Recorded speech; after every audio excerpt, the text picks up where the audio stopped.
Okay, it's September 20th, and they've been working like crazy. We haven't done a walkthrough in a while, but we've got big changes.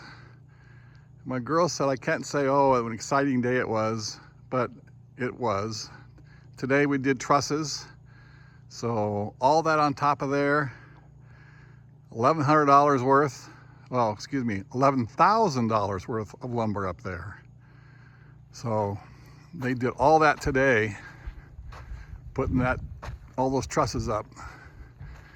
And we really haven't seen a video in a while, so now we got a lot of the siding up. We got windows in.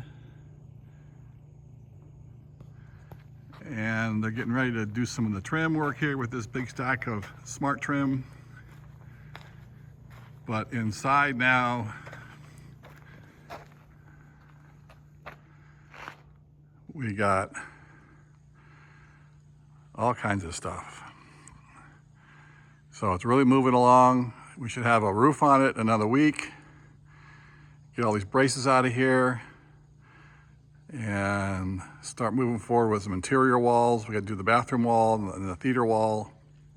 But we've had a lot of changes, especially with all this up here. And you can see these are regular trusses where they're straight on the bottom. And the ones above the 9-foot ceiling to make the loft, they're what they call scissor trusses. And you can see the difference right in here. You can see the difference where that's a straight one and all these are cantilevered or vaulted. So there you go. That was an exciting day.